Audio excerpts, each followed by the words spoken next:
You are listening to One Happy Podcast, episode 70. The theme of the show was like a typical year on Aruba, like from like New Year's right through to Christmas. Then they touched on Carnival. They talked about how Carnival got started.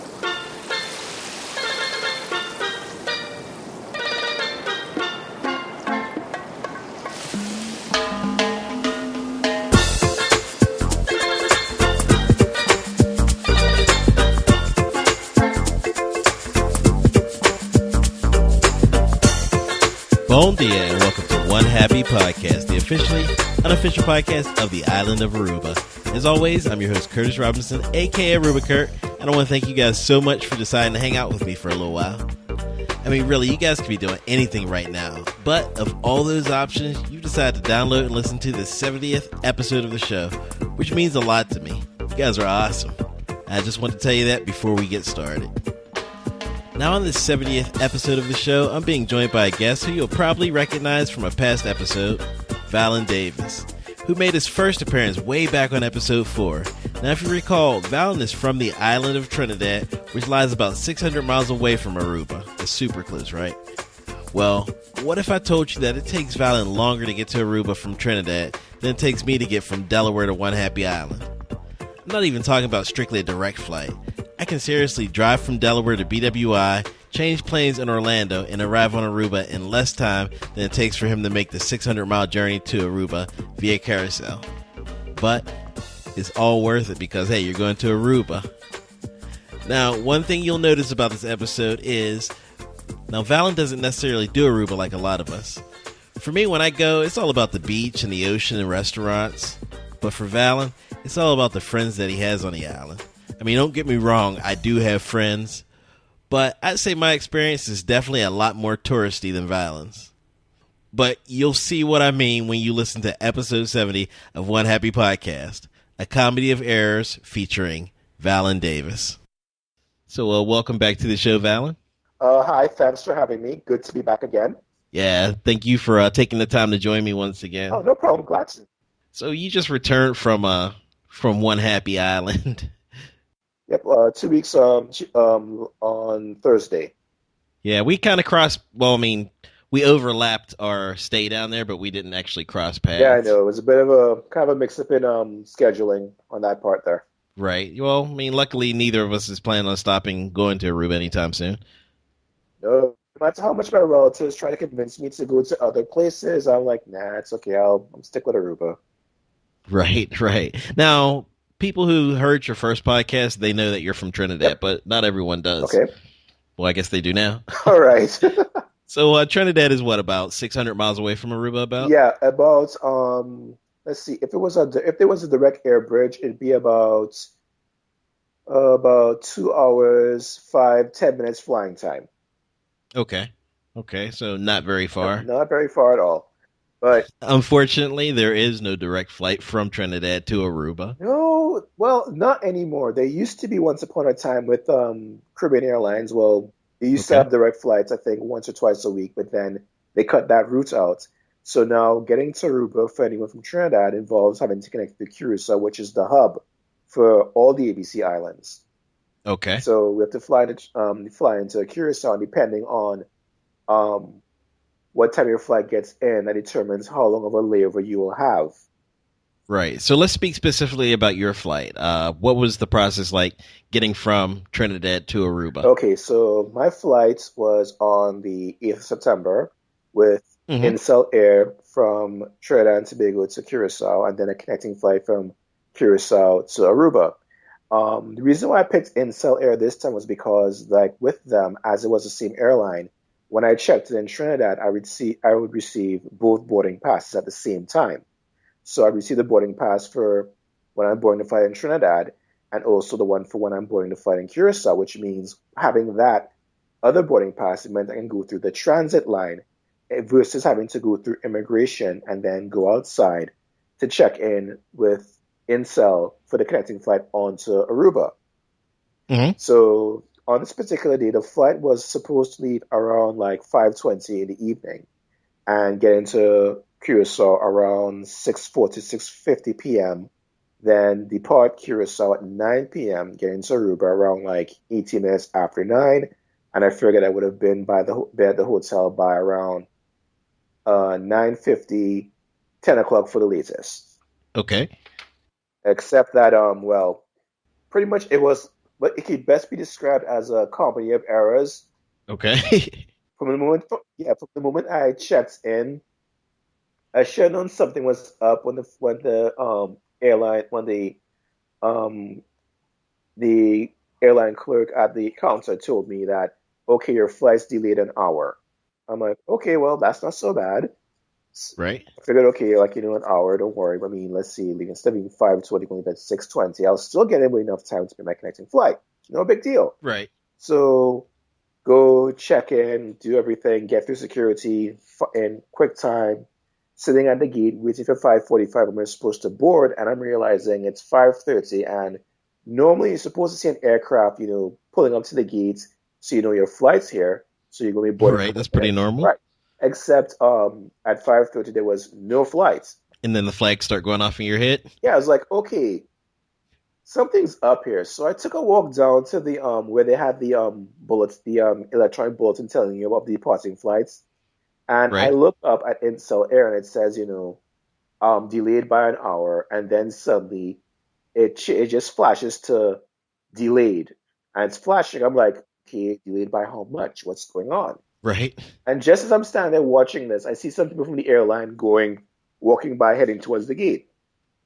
All right, so I follow them. They go behind the counter, so they're setting up. People think, okay, flight's going to be here in a minute. Then they get Hmm. on board and announce that, okay, the flight's delayed until like around 7:30, 7:45. So when that announcement came up right away, a lot of the transit passengers started to pretty much lose it. Panic. Yeah, definitely. Because you had people who were flying on to Bonaire, Aruba, and there's been one young lady on the flight who was going to Ecuador, and she had to catch a connecting flight in Aruba that night. Hmm. So of course there was a lot of concern about this, like, what's going on. Right. Right. Right. Definitely. So of course people, like, like storming the council about, what's going to happen with their connecting flights. And I was Uh-huh. kind of like overhearing, especially this one guy who's from Aruba was saying, like, the 9 o'clock flight is the last flight with Intel for that night. If we miss this flight, we're going to be, have to stay overnight in Curacao. He can't do that. Right. So then the member of staff explained how, like, all flights into and out of Curacao that night are delayed. So our flight, which is supposed to leave at 9, is now leaving around like 9:35. So by the time Hmm. when our flight gets into Curacao, we'll still have time to make a connection. Okay. So the guy was like, "Are you sure? I mean, I'm checking this app I have here, telling me all the flight information." So he checks. He goes like, "Oh, it just said delayed till 9:35. Okay, thanks." As I turn around to go sit back down, there's another guy there looking across at me. And he goes like delayed. I'm like, "Yep." I'm like, connecting flight. He goes, "Uh-huh." He goes, and he's mentioned he is from Trinidad, but he now lives in some Bonaire. And he said, "Man, this is incel to a T. They are famous for their, for their late arrivals and late departures." So I'm like, "Really?" He Hmm. goes like, "Yeah." You see, I'll tell you this. It used to be Suriname Airways was bad with their arrivals and departures. Uh-huh. Since Incel resumed flying into Trinidad and Tobago, Suriname Airways has gotten better, Right. while Incel is like slipping. And this is what I understand also from like online articles I've been reading. I was reading all week before I left. Hmm. Some post online was that since Incel expanded their routes, they don't have enough pilots to cover the flights, or Ooh. either they don't have either the aircraft that's supposed to fly into Curacao to go on other routes is often delayed at another destination. So like the aircraft that was supposed to pick us up in Trinidad from Hmm. Curacao was late getting out of St. Martin. So we were there, so we had to wait for that flight to come in before we could leave. So they said like 7:30 for the latest.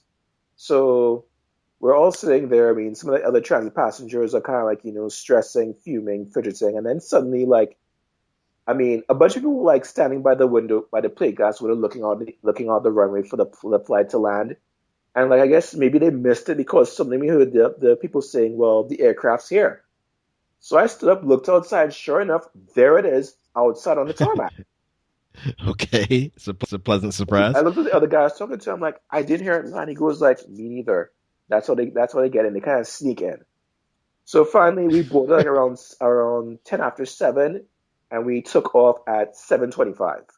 So it all worked out eventually. Yeah. So we took off. We got into Curacao around 8:35.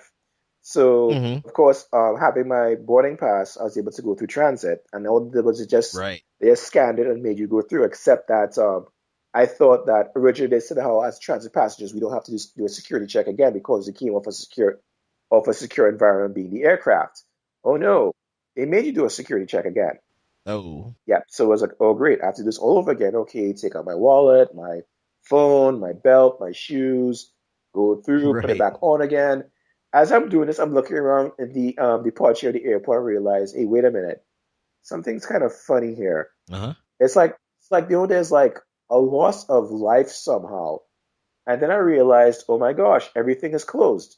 Oh, Right. I mean, I had planned to go to this restaurant they have in the airport called the five-star sports bar because they have these great burgers and fries. And if you use Papiamento with the staff there, you get an extra helping. nice. And as I come out of the transit area, it's the sports bar is right across from it, and I'm seeing the lights are off. They're pulling down the burger proofing, and I'm like, no. That's the Well, I worst. mean, I was like, I've been craving these burgers like for the longest time, looking Right. forward to it all week, and now I get here and what? It's closed. Oh no, I know that Right. Then feeling. I look around and see the souvenir shops where I'd always go in to look at stuff so I could like figure out what I'll pick up from family and friends when I'm coming back. They're closed too. Oh. And the only places open was the electronics store, a place that sold alcohol and perfumes, Hmm. and a little kiosk. That was it. Those are the only places that were open. And then I think a little sandwich bar on the other side of the airport. So not the burgers that you No, wanted. not the burgers and the fries that I wanted. And of course, I didn't get a chance, to try and compliment some of the cute girls working there either. Yeah, I've Right. been rehearsing this, like, bon tardi, con to buy. Practicing everything, making sure I don't mix it up with French. I don't go Hmm. up there and say bonjour, bonjour, comment está? Wrong language, genius. That wouldn't work. Exactly. So I didn't get that chance. So then I go to find my gates, and it's like every boarding area I walked by was just crammed with people. There was the flight to Bonn was delayed. There was a flight that was going to Suriname that was also delayed, and then there was our flight to Aruba. See, like on the thing it says 10 o'clock. Hmm. So I was like, oh, all right. We sit there. We get close to 10. We see like an aircraft pull up. People are getting off. We see when the incel staff like runs out to like, go and do something. So we think, okay, that's our flight. It's our flight. It's not our flight. That's the Oh. flight going to Suriname. So what time did you end up getting out of Curacao? 11 o'clock. Oh. Yeah. 11 p.m. We finally took off from Curacao. So of course, this must have been like my fourth nighttime landing on Aruba. And it's Hmm. like, oh, I know it's a nighttime landing. It's still beautiful, but I really, You want to see that daytime approach. exactly. The nighttime, I mean, it's beautiful and all, but it's not the same thing. Well, if it makes you feel any better, we've only seen the daytime approach, and I would actually love to see the nighttime approach. Okay, well, there is a way. It's called if your flight is delayed Right. several hours. My aunts, uncle, and cousin, when they were flying down in August, their flight was supposed to leave around like 10 because they're used to getting in like by around 2 o'clock, and then they get checked into the room at CPV at around like 2, 3 o'clock. Their flight Hmm. didn't get in till after 7, so they got a nighttime approach. Wow. But that whole delay kind of threw off all their plans, like Right, right. their normal habits and movements. It all just got thrown off. So it was different for them. So when I got in, it was okay. We were off the flight in no time. Like I mean, that must have been the fastest I've ever seen anybody get off the flight. I mean, we were like, boom, we're off the flight. We're walking past, gate number 4, the crying room. We're up the escalator. We're heading Hmm. down the corridor to the immigration hall. Going on the escalator, I'm thinking, okay, I guess I get, since I did my immigration form online, I guess I get to go to the Happy Flow line. I look and it's not there. Comedy of errors is about Yeah, right. apparently they're doing maintenance, so the Happy Flow line is not there anymore. So you got to go into the regular line. And you Hmm. go there, it's like, okay, you got to survey your head to see which one you'll be going to, like who's going to call you next. So finally, I get to go through mine. I hand up the my passport and the print it out. in under like 20 seconds, and I was done. Well, that's cool. Something went right. Okay, now here's where the company error starts to laugh again. Go to the baggage carousel to pick up my luggage. Got there at 11:30. Mm-hmm. The baggage didn't come out until 11:50. It had to be the last bags there. And here's the funny thing: the same immigration officers who we came through with, they left before us. We were still standing waiting for our luggage, and they they're leaving and going home. Like, hey guys, good luck. I think most of the ground staff had already gone home, so there's probably one or two guys out there offloading the plane, bringing it around, sending the baggage through. So, what time did you end up getting to the hotel? 12:30. The Marriott this time, right? The Marriott Surf Club. Well, how did you get there? Did you have a shuttle or a taxi or what? A friend of mine, my friend Darlene, who's from Aruba, lives in San Nicolas. Okay. We've been communicating all day. So she said, once you get, just keep me updated on your travels, so I'll know how to come and meet you. Because that night she was out with friends at a nearby karaoke bar not too far from the airport. Okay. So when I landed, I messaged her that we had landed. She goes, okay, as soon as you step outside, message me, and I'll come and get you. So as soon as I got my bags, I sent her a message, and wouldn't you know, the customs guys decided they want to scan everyone's bags. Oh, wow. Yeah, I mean, normally I know they're like, visitor, go ahead. Local, scan your bags. Nope. Everybody, put your bags through, we're going to scan them. Like, it's like, seriously, it's midnight. I know, I'm like, come on, man, I've already lost a day. I mean, all the good places to eat are already closed. Look, I still had a piece of a chicken sandwich from KFC in my bag. That was, I held on to that until I got to Aruba. So I reached outside now, and my friend came like about 3 minutes afterwards. Mm-hmm. So we hopped in, we went back to the bar where her friends were to pick up because she was dropping them home.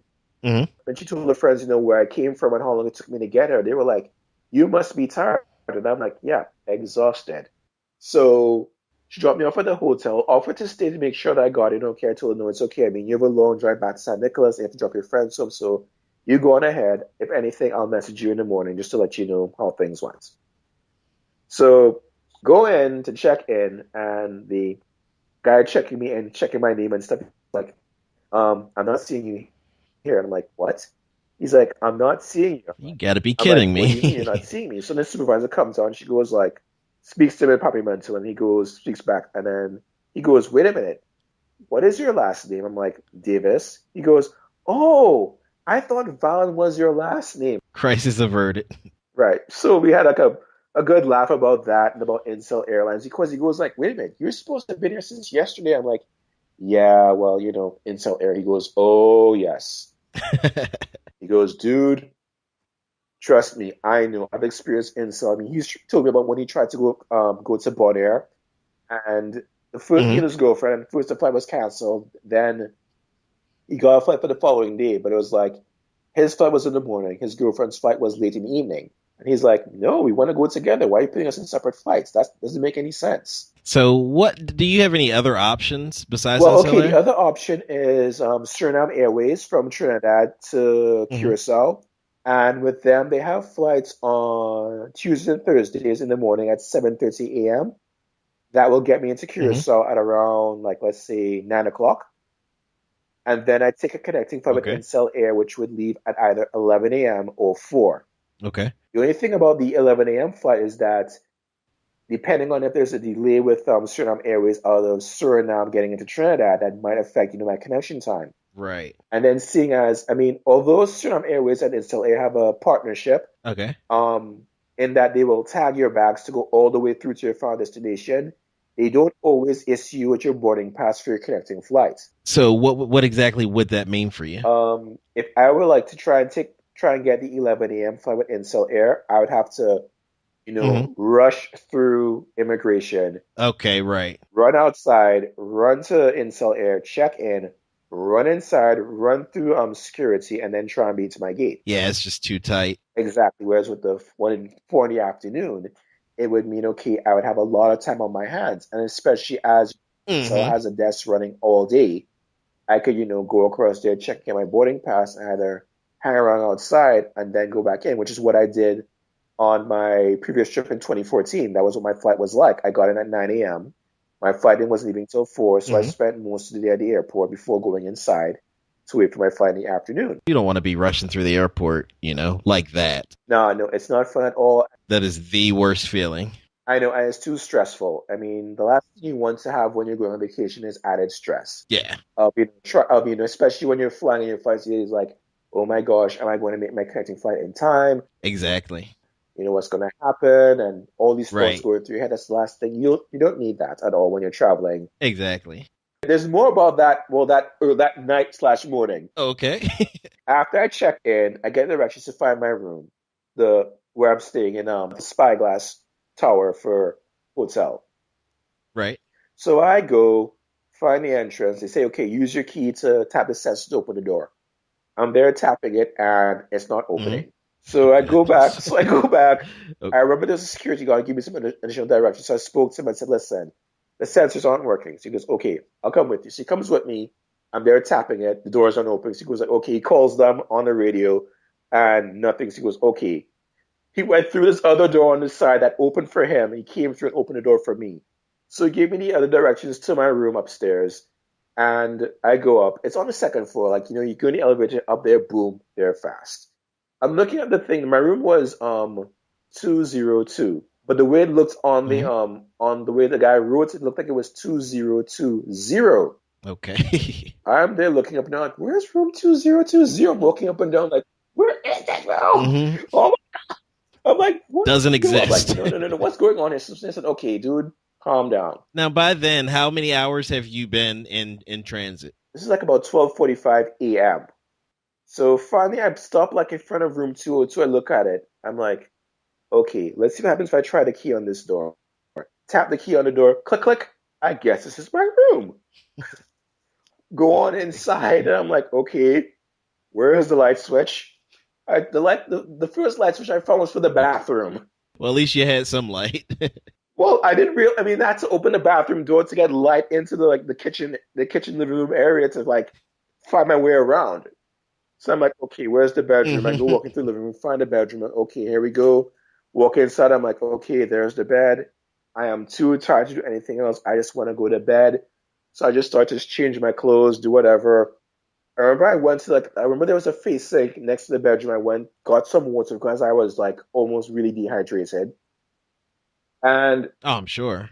That's a then I lot of went, travel. flopped in the bed, and like I was asleep for like about 30 minutes. I woke up. I'm like, wait a minute. That can't be right. I saw something weird in this room. I get up, go to the same place where I had the face sink, walked by it, and saw, okay, Hmm. the shower, toilet, other face sink in here. Walk back, there's another face sink here.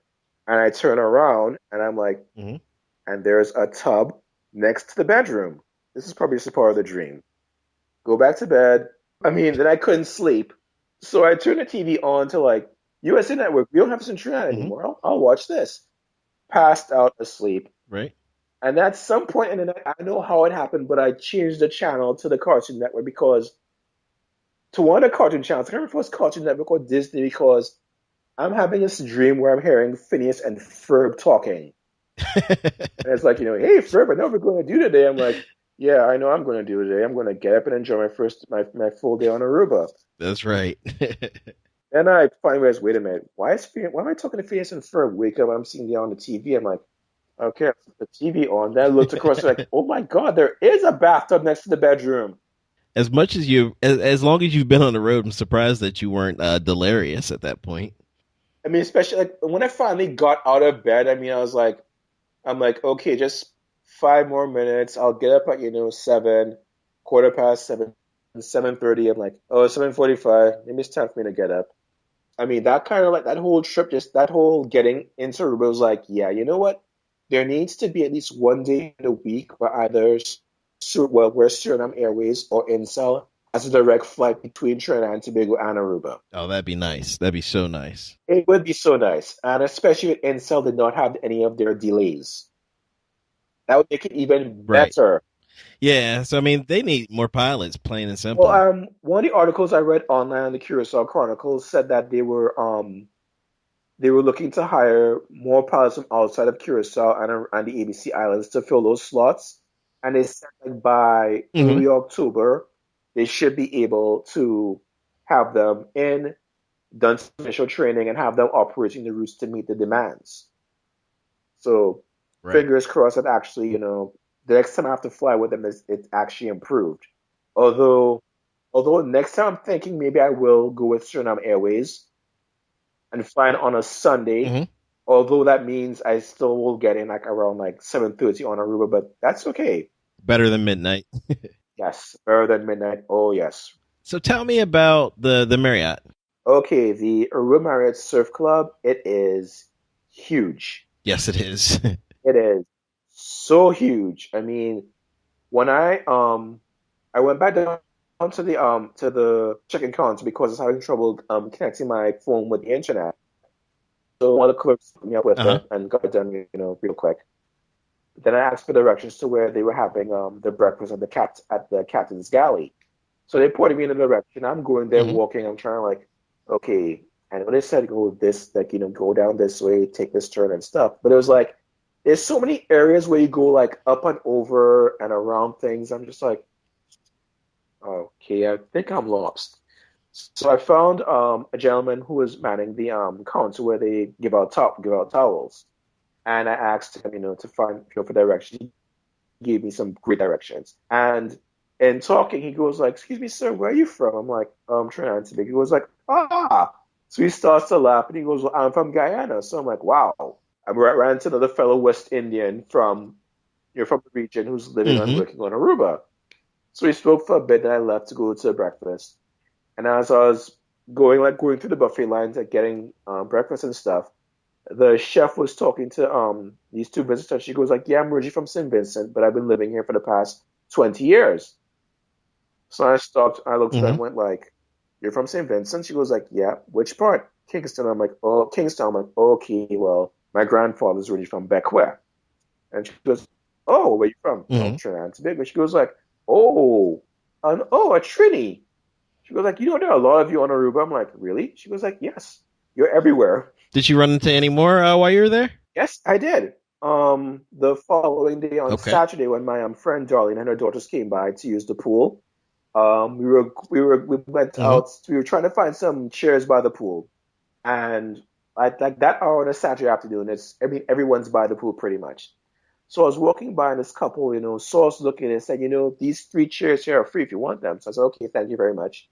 And then the guy, something about the way he said it sounded so familiar. So we kind of looked each other up and down. He goes, "Excuse me, sir, where are you from?" So okay, well, the Republic of Trinidad and Tobago. And he starts laughing. I go like, "Where are you from?" He goes, "I'm from Trinidad and Tobago also, but I live in the United States." So we chatted for a bit, and he goes like, "So have you invited your friends to Trinidad yet?" I'm like, "Well, no, not yet. I'm just waiting for the right time to invite them over." So he says, "Look, I mean, you know what?" He's like, life is too short to be waiting for the right time. Any time is a good time to invite friends over to visit you in Trinidad. I mean, it's not like Aruba where, you get on board where the buses run on time. You go on board, you say good afternoon to the driver, and Hmm. he, says good afternoon to you back and stuff like that. Here it's like you say good afternoon to the bus driver, and it's like, It's more like the United States, huh? yeah, pretty much. So now that you've settled into the Marriott and everything, what did you do in Aruba? Main aim on this visit was just, after a year and some months at my new job of just work like for 1 year and several months straight, was just to kick back and relax. That was it. And Hmm. my friend, darling, she was on vacation. She said like on evenings, she and her daughters would pass by, we'd hang out and do something or, do one thing or another. So Saturday, they came up. Hmm. Well, Friday she had something to do with her car. So she couldn't come up that evening. And for me, I also felt like there was a flu coming on. Right. Because on the flight over, there was somebody on board who was coughing and sneezing the entire time, and he decided, That's no good. yeah, I was like, if I get the flu, I'm gonna find this person. Right. But luckily, I had some Panadol in my bag, so I took that on Friday afternoon. But that knocked me out, like for most of the evening. So when I got the message she wasn't coming, I was Hmm. like, okay, good, I'll go to bed now. So Saturday they came up in the afternoon and we went to lunch. I said, okay, well, why don't you let your daughters pick where we go to lunch? So the girls picked McDonald's. So you went to Aruba to go to McDonald's? I'm like, wow, I came to Aruba and I'm going to McDonald's. I said, okay, I said, well, then again, I mean, it's, you're trying to make a good impression, with a 16-year-old and a 9-year-old. So let's just be cool. We'll go with Mm-hmm. it. Okay. We go to McDonald's, and that was when I wanted to give them like the stuff I bought for them. So I gave both Okay. girls books, and the youngest daughter, I thought she would might have, been like, oh, this book's in English.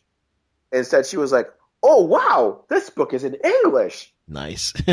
So I go like, okay, so I take it you would rather read books in English. She goes like, yes, I would. I'm like, okay, well, I'm like, It's okay, a good thing to all know. right, glad I knew that now, so I know what to send you next time. And right away, she's like, tearing through the pages Mm-hmm. of the books, and she's like, looked at me, she goes like, wow, this book looks really good. I can't wait to sit and really read this. And then I gave them the other present I got them, which was a Claddagh pendant. For those who don't know, Uh-huh. Claddagh, it's a Celtic symbol. It's a heart being held by two hands with a crown on top. And the crown Right. symbolizes loyalty, the Mm-hmm. hands friendship, and the heart love. So I got them two matching pendants because for the longest time I've been sending their mother the rings. So I don't know if they would have noticed like the Mm-hmm. resemblance between all of them. And I also got my friend Darling another Claddagh ring as well.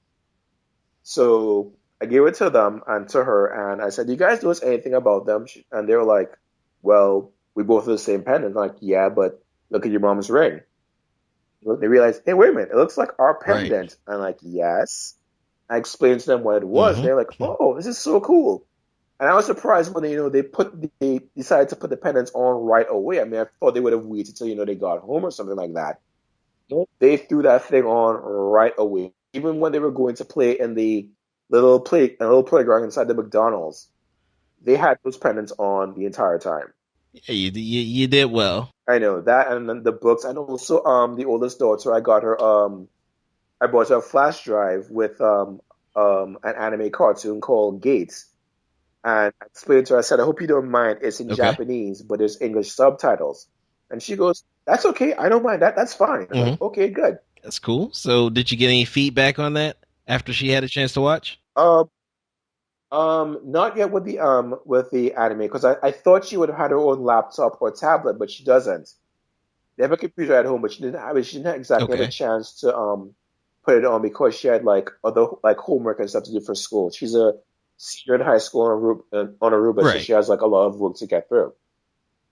So I think maybe by now, but I haven't heard Right. anything yet on if she's had a chance to watch it. But I tipped her off Uh-huh. to a website where she could find I mean anything anime or cartoon related to watch for free. Oh, that's cool. And of course, by saying the magic word cartoon, the younger one, like, got interested and started asking, like, what's your favorite cartoon? And that became a discussion the entire drive back from McDonald's to the Marriott to go use the pool. Sounds like you guys had a great time. It was cool that afternoon by the pool, and then that night we went to dinner at Mm-hmm. Domino's because it was a 2-for-1 special. Okay. Sunday, and then let's see, well, Sunday was my birthday, so they came up later in the evening to hang out, and we went out for ice cream at Baskin Robbins. Okay. Let's see, Monday we were supposed to go to the movies, but my friend Charlie was doing some volunteer work with the opening of a new museum in San Nicolas. Oh, okay. That's really nice. Really interesting. Yeah, about like the whole history of the town and famous things of the years, and even had like Mm-hmm. artifacts from like what they used to use back then, like the washing board for washing clothes, the old type of brooms, Right. even like the type of fans they had in their homes. Mm-hmm.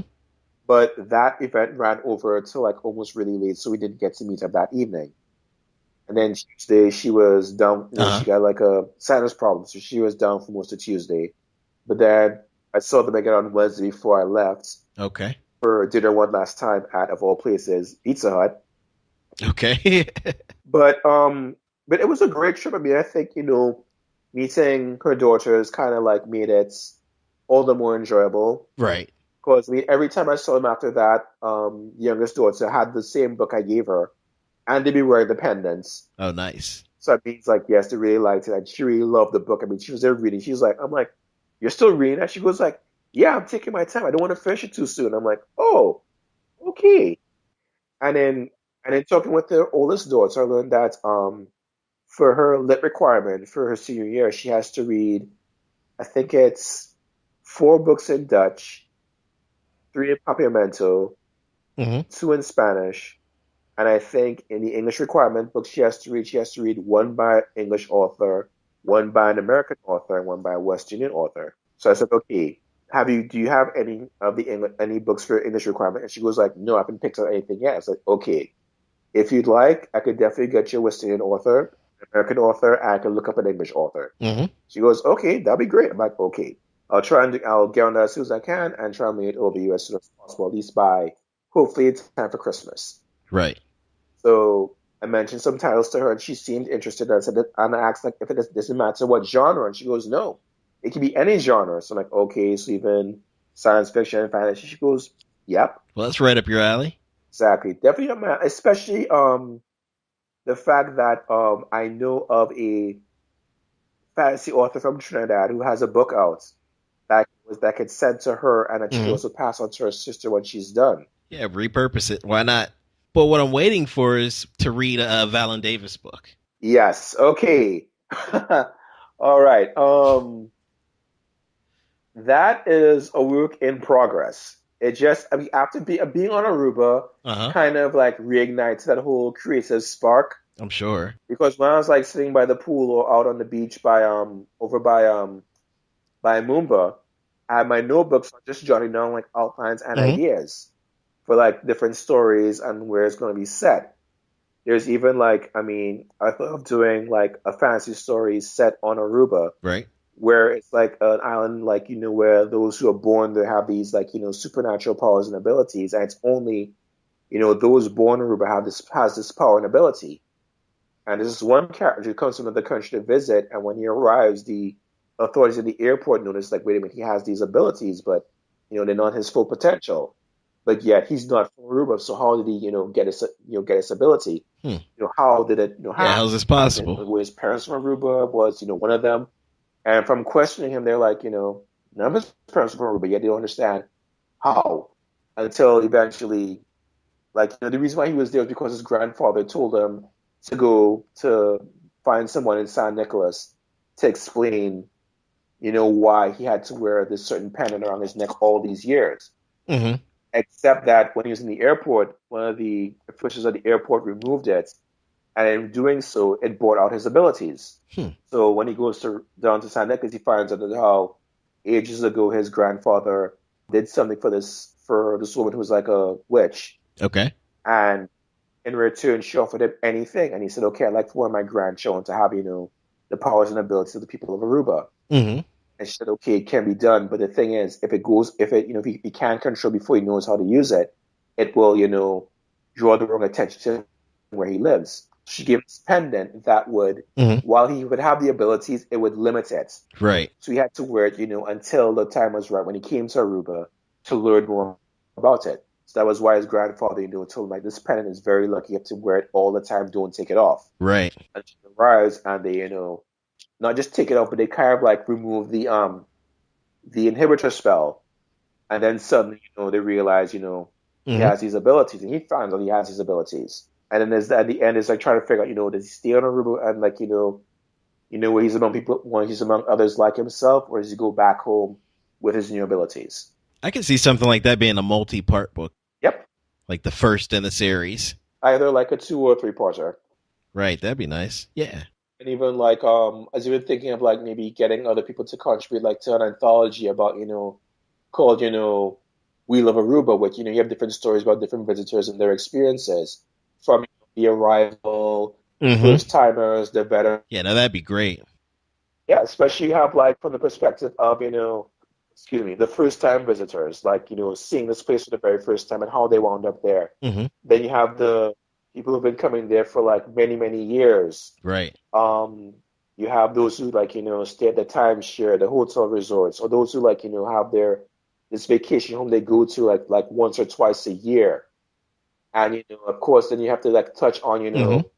the departure, like how people feel when they leave, and or that feeling of the last night, trying to figure out, how do I spend my last night in Aruba? Do I want to go out or do I just want to stay put? Right.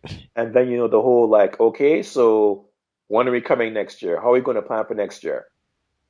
That's my favorite part. I was even thinking of like, I remember when you interviewed Dan Patowski, and he said how he really didn't see like, there being another story set on Aruba, especially with the characters. Because I was thinking like Hmm. maybe it could be where, remember in Under Blue Flag where the little boy Hernan was at the private middle school and he had the girlfriend Kelly. Hmm. Right. I was thinking maybe, she comes to Aruba and, is there to get married to some other guy, but she never like, forgot him. And that's when he comes back because he gets this great job offer, and then somehow, somewhere on the port, like when she's coming up from a boat tour and he's bringing the tugboat in from, for the evening, they run into each other again. So it's like a fan fiction for Under a Blue Flag. Yep. Or if Dan's listening, you can have it. Maybe you two can collaborate. And then maybe even introduce like new characters, either in San Nicolas or outside San Nicolas. Who knows? I would love like a compilation of San Nicolas stories.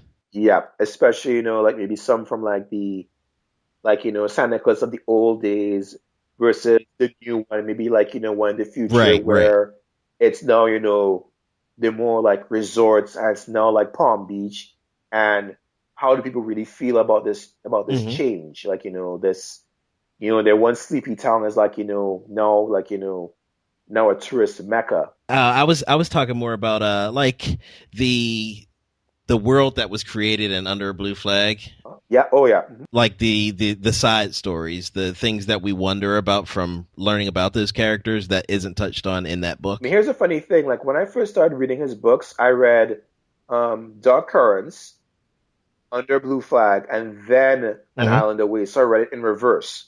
Right, right. So when I was reading Under Blue Flag, I'm like, who is Samito? And Okay. who's Charlie? Okay, I'm gonna have to read the first one to understand these things. I'm like, wait, who's Marcella? Hmm. I don't get it. So then I got the first one, read it. I'm like, oh, Now it makes sense. now it's okay. Now I understand it. I get it. Darn, I should have read. I know I should have read Hmm. these things in order, but Yeah, sometimes it happens. live and learn. It was still a good read, and actually, the funny thing was, I read all those three books within the space of a month Okay, nice. before I left to go on my second trip to Aruba back in 2012. So how many times have you read those books? Um, let's see, about eight. Wow, that's pretty impressive. At least once or twice a year, I go back to them. Like when I'm feeling like homesick for Aruba, I read them. Great idea. Now, so how about this? How about in the future, sometime in the near future, you come back on the show and we do a whole show based on those books. Oh, great, sure, I'd love to.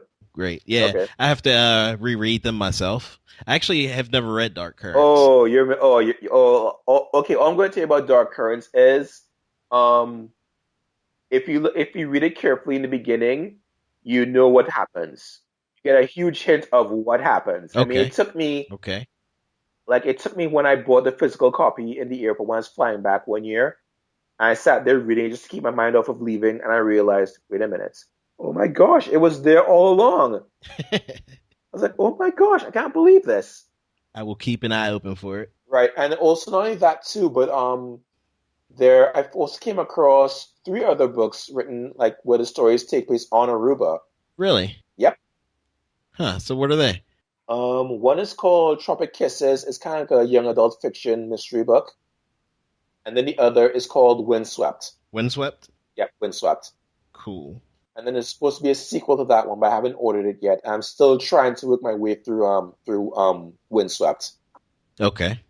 Yeah, I'm not sure that Tropic Kisses would be in my wheelhouse, but being that it's based on set in Yeah. Aruba, I'll probably check it out anyway.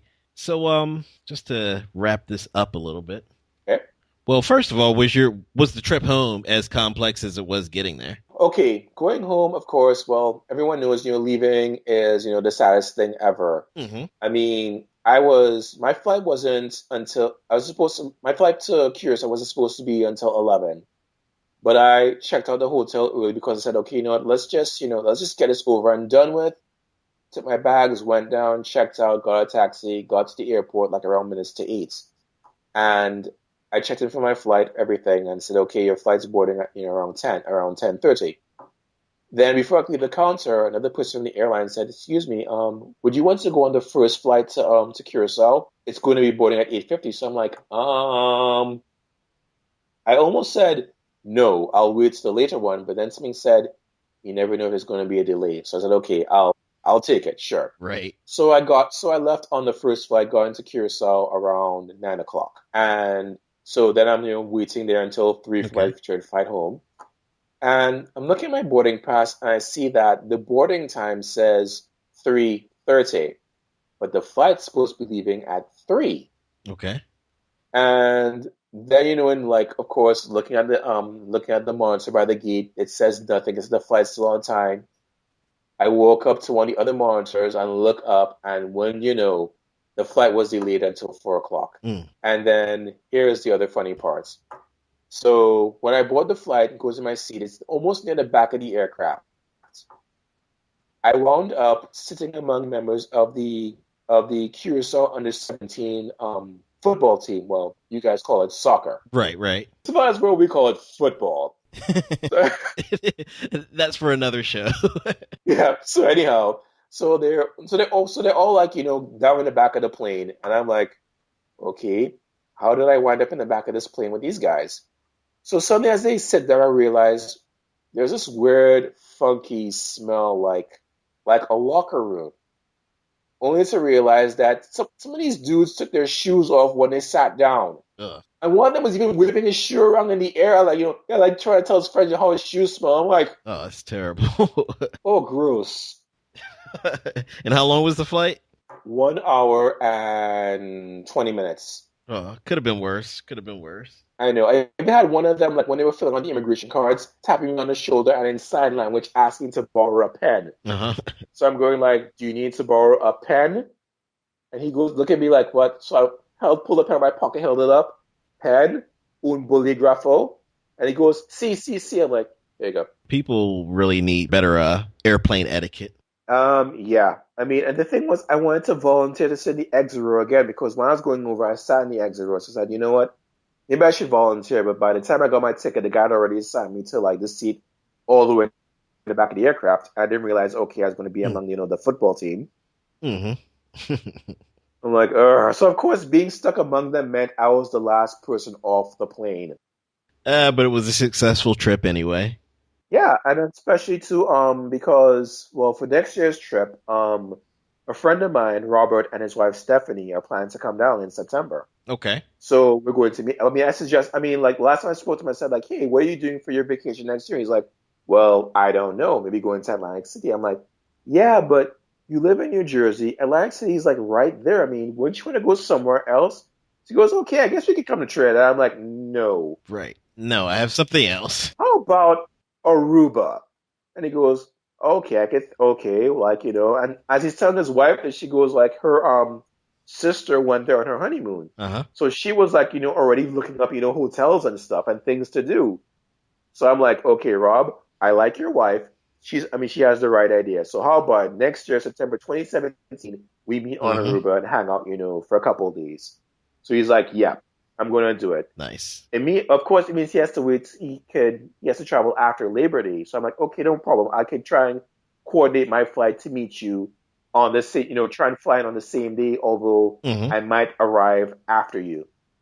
Because, he said, okay, there are direct flights I mentioned that there are direct flights to Aruba from Newark. Right, they do. And, instead of like having to fly through, like, connect through Florida, so they're direct flights. So you could probably leave at 10 and get there by 2. Whereas I leave Trinidad at 7:30 a.m., get to Curacao, and I won't get there until after 4. He's like, why is that? I'm like, connecting time. Yeah. And he goes, but that's kind of weird that I live in the United States and I get there before you, and you live, a hop, skip, and a jump away, and you get there after me. I'm like, yeah, man, it's because, there's another. If it was a direct flight, I would have been there way early. But yeah, it would be nothing. I know.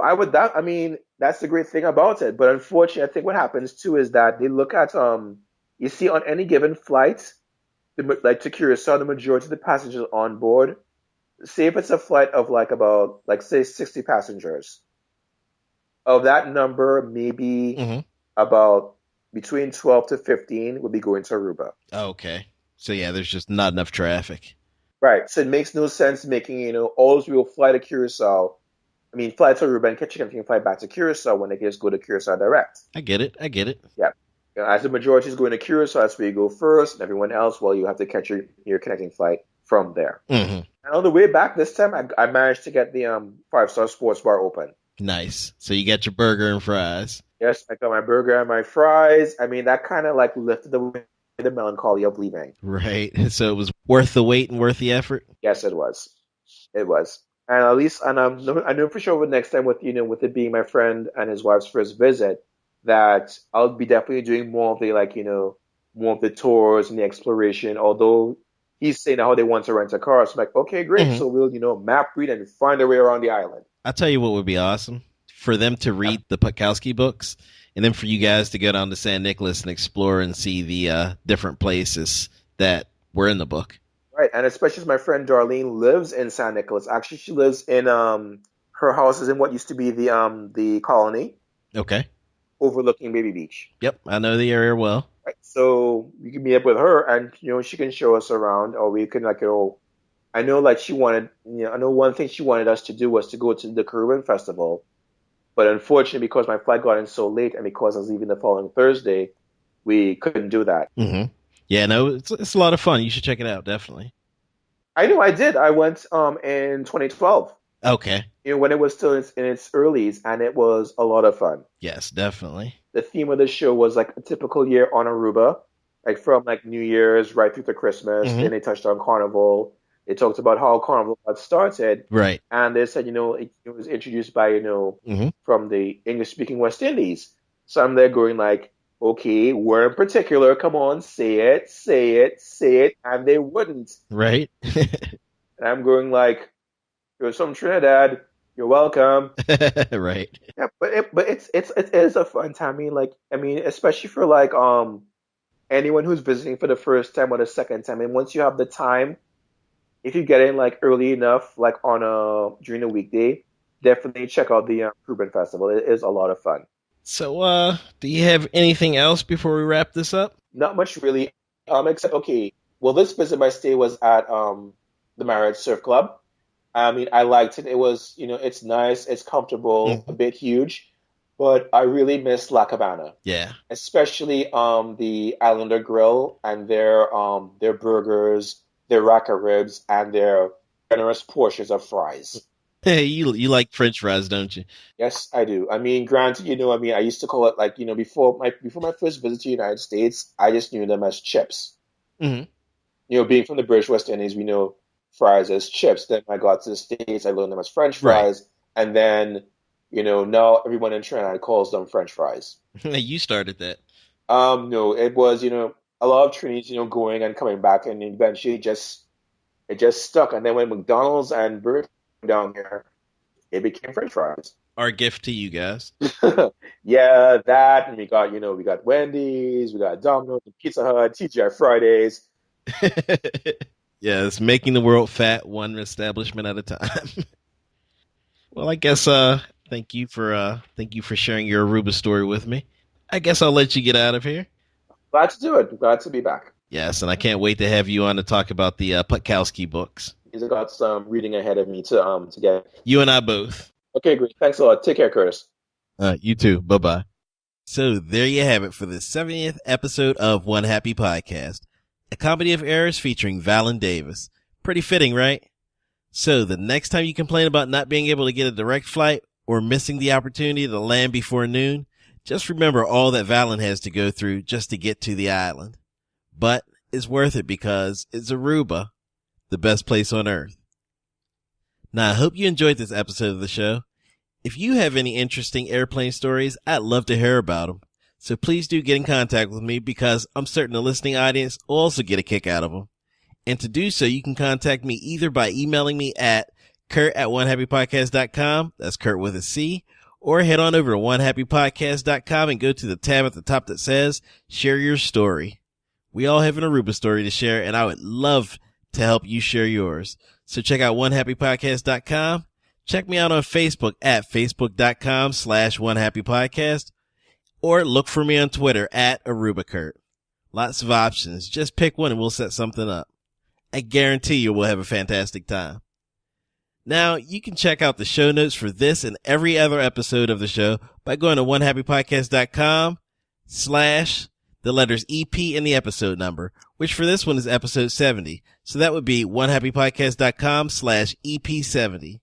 onehappypodcast.com is the headquarters, so head on over there. There you can access an archive of this and every other previously recorded episode of the show, the resource page, blog posts, and of course the mailing list featuring a newsletter that goes out each and every week. There's lots going on over there. So once again, I want to thank Vallon Davis for joining me on the show, and you guys for tuning in. You know that I think you're amazing, right? But in the meantime, hit the music.